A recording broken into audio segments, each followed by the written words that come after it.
Good evening, everybody. It's 5:30, and so if you want to take a seat, please do. Thank you so much for being here tonight for the third of 4 forums to meet the finalists who will be selected from as the next Lincoln Police Chief. My name is Jennifer Brinkman.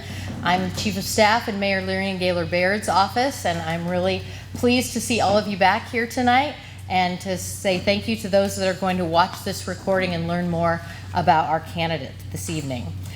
This is another opportunity that's part of our public engagement process to allow the community to learn more about our finalist candidates and to weigh in on the qualities and skills and experience for the person who will be our next police chief. We started back in February asking the community what they wanted to see in the next person to lead our police department, and that included an online survey and virtual listening sessions and focus groups, and those efforts also included meeting with LPD officers, command staff, and other LPD leaders. The results of that process were developed into a report that you can find on the city's website, and it listed those qualities, skills, and experience, and the questions that someone would like to ask a potential candidate who would be our next chief. From that process, we created a position description and a posting that was circulated nationwide, and it resulted in 31 candidates that were interviewed by a community committee, and then we narrowed our list to 4 finalists who were announced on June 3rd. And we're pleased that our 4 finalists are all able to be in Lincoln this week to meet members of the community, members of the police department, and other city leaders. With that, I am proud to introduce Daryl Mcswain. He is the current chief of the Maryland National Capital Park Police, the Montgomery County Division.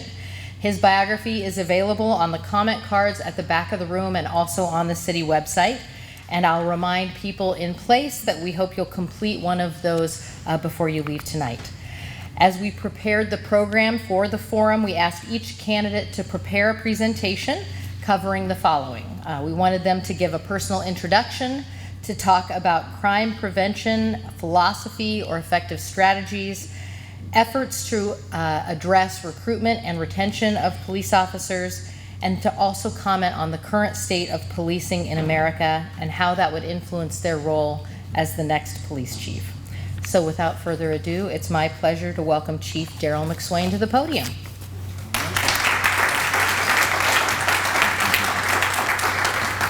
Well, thank you all for having me this evening, and I'm honored to be before you this evening. I also want to thank Mayor Baird as well for the opportunity to be able to present before you this day. Well, I grew up in the Washington, D.C. metropolitan area and attended the University of Maryland, where I ultimately met my wife today now of 31 plus years. And out of that wonderful union, we've had 4 children. My youngest now is attending nearby Iowa State University.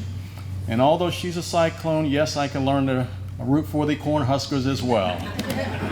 But I went to Bowie State University, where I received my master's degree in what is commonly called today public administration. At that time, it was called administrative management.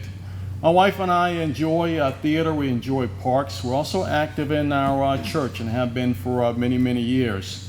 As it relates to public safety, I've been in public safety now for 33 years, 18 years in a command staff position. And as stated before, I'm currently now with the Park Police in Montgomery County, Maryland. It's a very diverse community of a little over 1 million people. I oversee 400 different parks, 250 miles of trails. And the system itself is about 37,000 acres spread over about 490 square miles, if you will. Prior to that, I spent 30 years with the Montgomery County Police, where I ultimately retired as an assistant chief. I had the pleasure of serving in a number of different operational, administrative, and investigative positions, to include community outreach, internal affairs director, special operations commander, where I was involved in the planning and recovery process of man-made and natural disasters. Incident commander on life safety missions, to include the discovery building hostage rescue situation with the suicide bomber. And also served as a public safety operation manager on large-scale events, to include our annual county fair as well as for those who are golfers, the U.S. Open Golf Tournament in Bethesda, Maryland. And as an assistant chief, I oversaw the weekly review and analysis process for the command staff when dealing with crime issues and other matters within the department itself. When I think about crime prevention, my philosophy and/or effective strategies, the key word for me is prevention. I believe in a concept called community safety, not just public safety. And what I mean by that is that I've come to realize that in order to address issues at the root cause, it takes all of us. So I believe whether it's the faith community, civic organizations, the community at large, government organizations, and also business members as well, it takes all of us working together. I grew up in the Baltimore, Washington region, as I stated before, and when I was growing up, I grew up in some challenged communities with crime. And I often reflect back, looking at where my life is today compared to where some of my friends' lives are, unfortunately. And I also reflect, wonder why I didn't end up in a penal institution as many of my friends did, and some of them, unfortunately, found themselves dead for whatever reason. And I realized it was one main reason. When I was a young person, people continued to invest in my life. Whether it was coaches, whether it was my parents or neighbors or teachers, someone was always investing in my life. And because of that, it has shaped my philosophy on how I deal with crime. I believe that there are three main reasons based upon my experience why people ultimately commit crimes, and it helps to drive my philosophy. One of the first is a lack of hope. You know, the late Dr. Benjamin Mays once stated, "It must be borne in mind that the tragedy of life does not lie in not reaching your goal. The tragedy of life lies in having no goal to reach." And in some communities where I grew up, whether it was due to illiteracy or no job opportunities, when people don't see a way forward, it results in no hope. And ultimately, no hope results in desperation. Secondly, lack of access to productive activities and role models. Especially see this with juveniles. When not engaged in productive activities, unfortunately, many of them fall vulnerable to things such as thefts and burglaries and gang activities, so forth and so on. It's one of the reasons why even as a young patrol officer, I partnered with a community member to start a summer basketball league in one of our more challenged communities to give them something productive to do during those crucial summer months when they were not in school. And I even used some of my own money. But it was not a sacrifice for me because I remember that when I was a young person, the coach would come by and pick me up to take me to my Boys and Girls Club football practice because my mother could not be there to drive me to the practice itself. And then the third is the cycle of recidivism due to mental illness and addictions. I truly believe and feel that nonviolent members who have mental illness and addiction, that the last place that they should be housed should be in our penal institutions. The National Alliance of Mental Illness estimates that 15% of men and 30% of women who are incarcerated have a serious mental health and/or addiction problem. What they need is wraparound services. And it's for that reason I've engaged in wraparound type of co-response models, if you will, both within the agency that I currently serve in, but also within the community itself, in which we partner with nonprofits and others to serve in deflection model systems, if you will, which deflect people out of the criminal justice system to services that they can get to ultimately overcome their habit, whether it be substance addiction and or mental health as well. But when a crime does occur, my response is fairly standard. First of all, my goal is to stop it at the earliest opportunity before it becomes a chronic trend. We do this through timely and accurate information gained through not only technology, but also through human rapport with community members as well. To that issue, I believe also in working with the community in the issues that affect their respective community, where they're a part of that community safety process that I spoke about. Not only do I talk about matters within their community in person, through social media and other means as well, but also allow for anonymous portals for them to share information, because not everybody feels comfortable coming before the police or having police come to their door, if you will. But they still have to live within the community, and everybody wants a safe community. I also believe in a positive presence by officers. I truly believe in getting out of the cars. In my respective job now, we patrol in everything from ATVs to bikes to horses and anything else in between to get out of the cars and develop a rapport with the people, whether it's on trails or in the parks or out in the community itself. But it allows for a nice rapport to be developed between the community member and others in a non-threatening environment. I believe also in strategic approach to crime fighting, if you will. In other words, I don't believe in arbitrary stops. I believe in cooperating leads through objective and constitutional policing strategies. Certainly work with federal, state, and local partners, because those who would prey on members within our communities don't always know jurisdictional boundaries, and to what degree we can work together to stop serious offenses from occurring sooner than later, I believe benefits the entire region as a whole. And then while going through these processes, I believe it's very important to continue community engagement at all times and also be involved in restorative justice processes as well. As it relates to efforts to address recruitment and retention of police officers, I've had very good success over the last 5 to 7 years from both my former agency and my current agency. When I was with the county police, I worked with members from the Human Resources Department and others, to include local colleges and to revamp our entire recruitment process with the help of others who oversaw those processes. In my last year there, 54% of our last academy class consisted of women and or members of color. We brought back our cadet program for our youth, which had been dormant for about 30 years. Just as well, we partnered with a local community college as well, so that young people could not only get college credits, but ultimately get themselves in a position to ultimately come within the police department itself. In the last 2 years since I've been with the Park Police, 66% of our recruits have been people of color and or women. That came through revamping not only our entire recruitment process, but also involving others within the agency to be a part of that process, to include recruiting or creating a diverse recruiting team. I believe in a diverse recruiting team because, one, the diversity of the group allows for different perspectives on how to reach certain communities.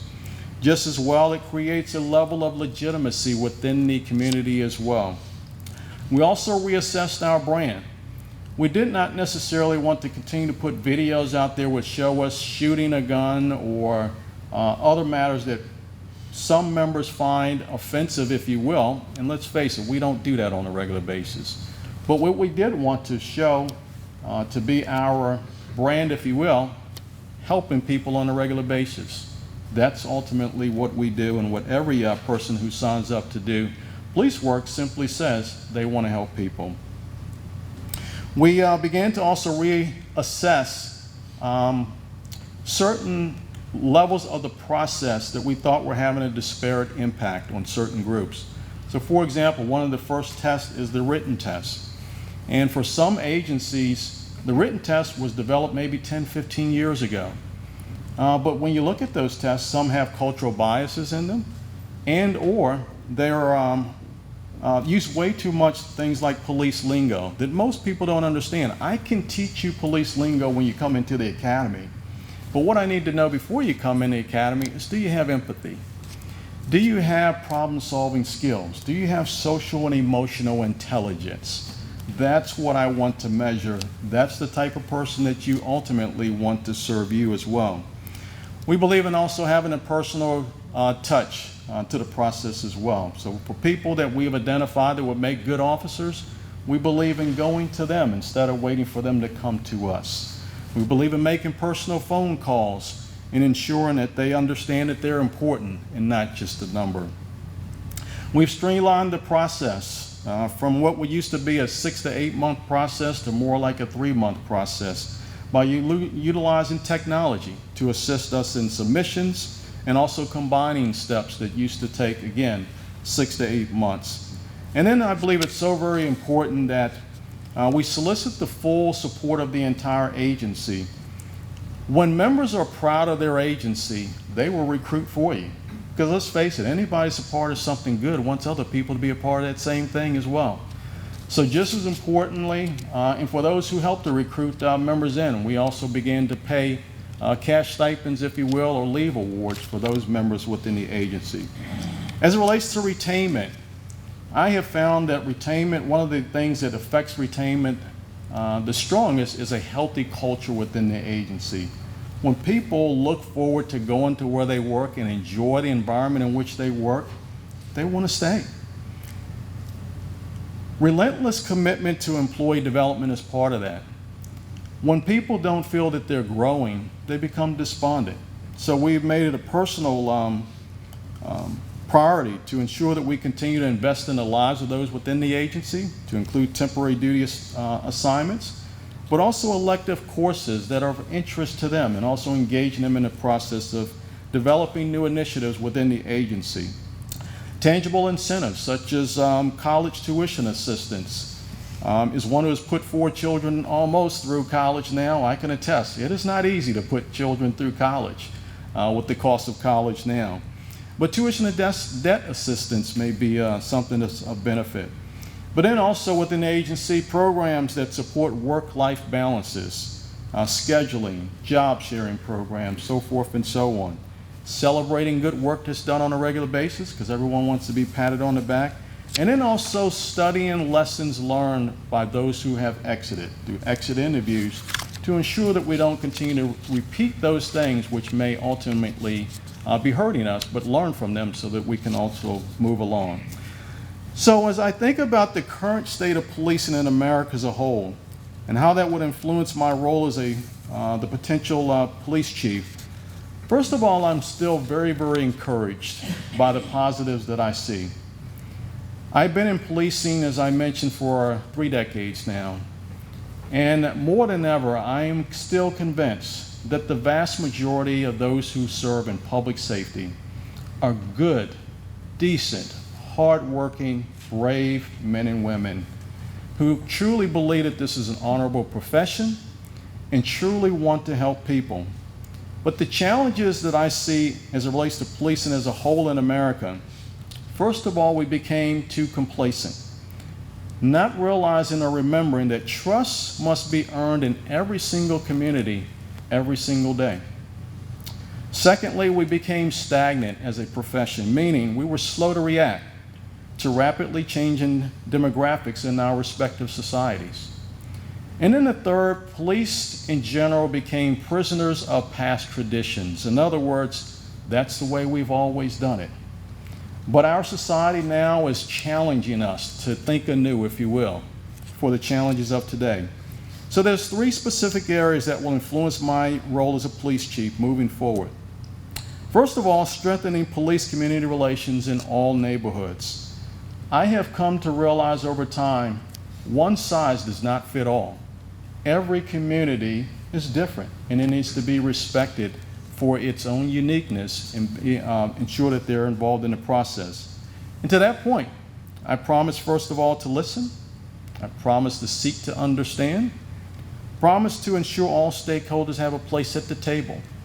And also promise to work in partnership to include or to ensure that the community helps to ensure that our training, policies, and practices benefit our community and do not divide us.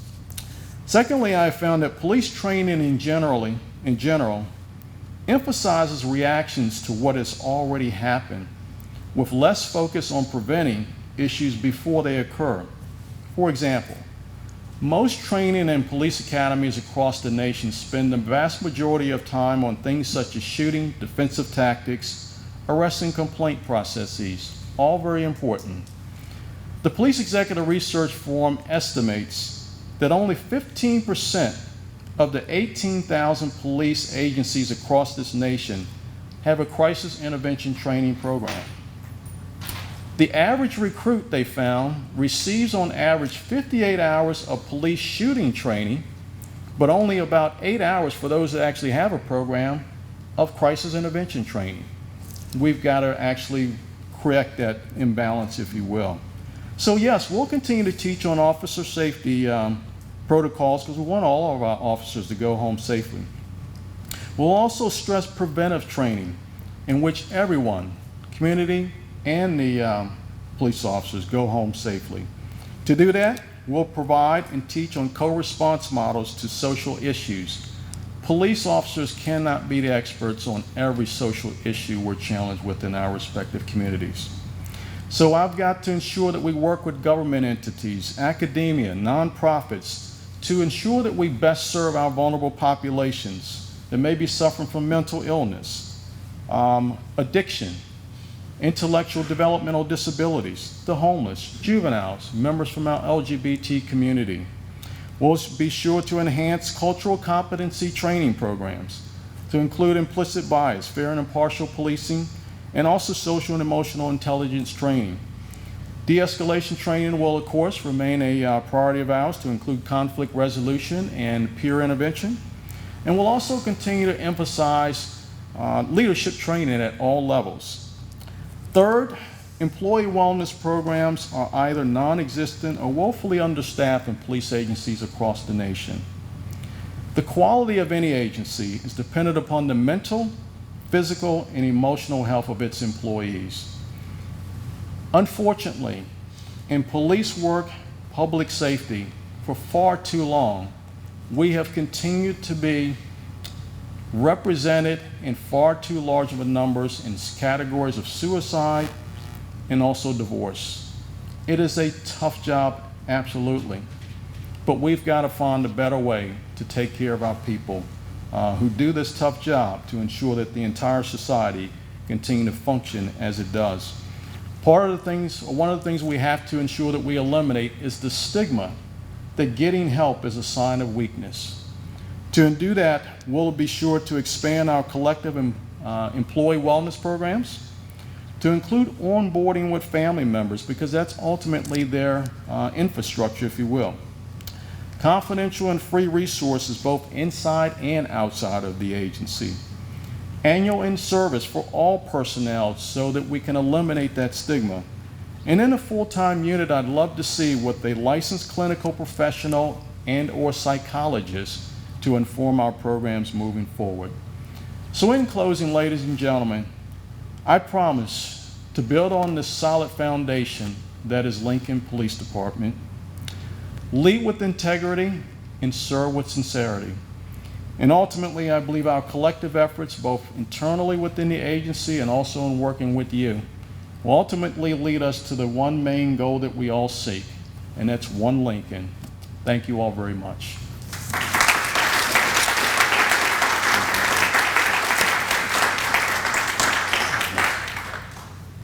Okay, I'm going to start with our questions, and then I'll scoot to the side. Okay. Here we go. Okay. Just a reminder, we prepared questions without giving our candidates a heads up, so we'll ask 3 questions before we finish the formal part of the program. Okay, our first question is, can you talk about how to balance the need to listen to criticism while also providing support to your team? Mm-hmm. Well, whether it's criticism or praise, I believe it's good that people feel comfortable to come and share what they're feeling. So whether it's reality or whether it's perception, as they state, is reality in the mind of the believer. So to the degree that you open up communication both internally within the agency and also in the community, you help to break down those barriers that can be filled, if you will, with rumors.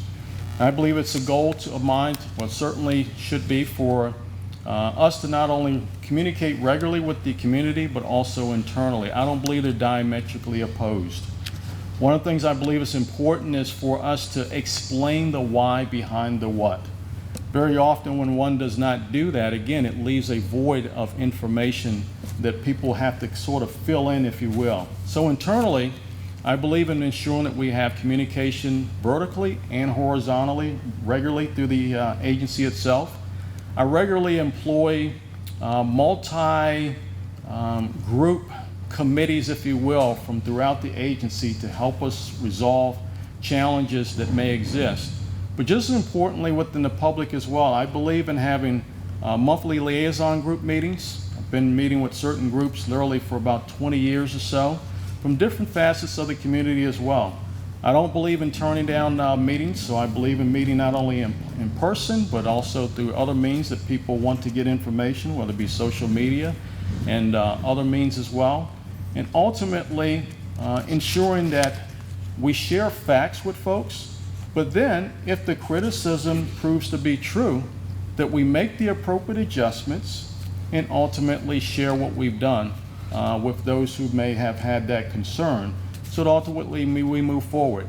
It's okay to be imperfect, but I think it's a disservice to the community if we ultimately don't correct what we find to be something that's less than what we would want to be, and move forward. And then understand, it's okay also that we may not have all the answers internally, and to reach out to resources outside of the agency that will help us to meet expectations and goals that benefit all of us. Thank you. All right, question number 2. I know we asked you to talk a little bit about recruitment before, but can you talk about specific plans for recruiting more minority and women police officers? One must understand that for women and minority police officers, they may see recruiting or coming into a police agency through a different lens, depending on their experiences and where they came from. So I believe it's first of all important to put yourself in their shoes. Just as importantly, I talked earlier about diversified recruiting team. So for example, when I first got to my current agency, it was a female that came to me. She happens to be with the LGBT community. And she says, "Chief, I'm concerned. There aren't many women in our agency." I said, "You're right." One, I recognized that she had a passion for it. So I not only put her in charge of our recruiting team, if you will, but gave her the authority to then recruit others that she knew would not only create a diverse team within the agency itself, but also had other great ideas to reach populations that are underrepresented within our agency. And then they found creative ways that, so for example, for those within our Latino community, although those in that age range that we're looking for to come in our agency may speak perfect English, they may live in homes where their parents only listen to Spanish radio. So we began to advertise on Spanish radio. We began to advertise through certain social media portals that certain groups listen to. We began to go to women's events, if you will, to purposely recruit more women. And then we also began to create incentives within the agency for members within the agency to help us also recruit as well. And we have found and had great success with them bringing in people, whether it be a neighbor or whether it be an old colleague, saying, "Hey, we're hiring, I'm going to vouch for you." And ultimately, we have found they have been great additions to our team, if you will. So I believe it's important not only to listen also to respective communities, what's important to you, but also ensuring when they look at our agency, whether it be through videos or pamphlets, they also see representations of themselves within that respective advertisement, if you will, and know that yes, we have a place for you also. Okay, thank you. Our last question is, how can you ensure the safety of a citizen having a mental health crisis while also maintaining safety for others? When a pipe breaks in a home, people call the plumber. And when the plumber shows up, they're wearing a belt with many, many tools on the belt. They don't know which tool they're going to need until they get there. I believe the same analogy applies when you're talking about responding to those in mental health crises. You don't know necessarily what you're going to need on scene, so it's important not only do you educate those who are first responders on signs to look for and appropriate strategies to address and defuse the issue, but understanding what works best for one group or another. So for example, our crisis intervention training that we mandate for all of our officers and continue to spread through the agency and my last agency is one that considers matters such as mental illness, but also those who have intellectual disabilities, because your response to one may not work for the other. But then just as importantly, responding with other professionals within the community itself who specialize in certain areas as such. Mobile crisis unit, which we respond with on a regular basis, but also for those experts within our police agency, the dispatcher automatically dispatches them also to those respective calls for service. So you've got people with multiple skill sets on the same scene, and those who may be considered more of the expert can take the lead regardless of rank. You want the best person handling the situation at the moment. Just as importantly, we've invested in less lethal options for all of our officers as well.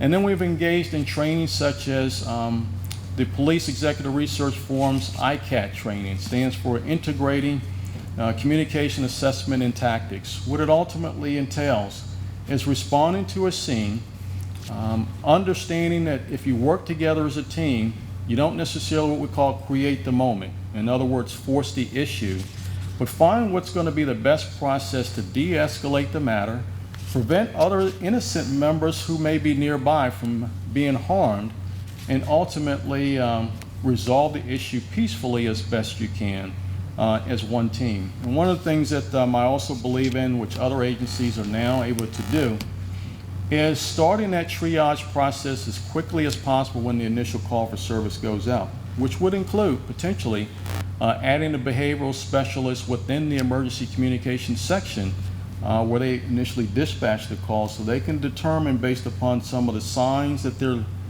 listening to, if you will, what the best tools are, if you will, or best options there are to send to that respective scene to ensure that it's resolved peacefully as best as possible and for the good of both the officer's safety but also the community members' safety as well, and that they get the appropriate follow-up assistance that they need to ultimately, hopefully, overcome their challenge.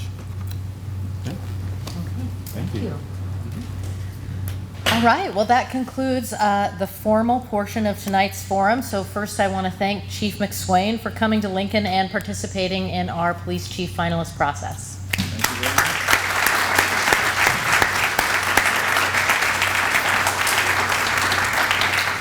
I also want to acknowledge our City Parks and Rec Department, who have made Ald Rec Center available for our forums, and Trevor Walkland in particular. He's been very helpful this week. I would invite all of you that are present to help yourself to refreshments in the back. As I mentioned before, there are comment cards back there, and we hope that you will provide written feedback to us about each of the candidates that you've seen at these forums. For those watching at home on Link TV, you can also provide feedback by emailing the mayor at mayor@lincoln.ne.gov or calling our office directly at 402-441-7511. Chief Mcswain will be here to meet anyone who wants to engage in discussion at the end of our program, and we hope to see everybody back tomorrow night for our fourth and final forum. Thanks for being here. Have a great night.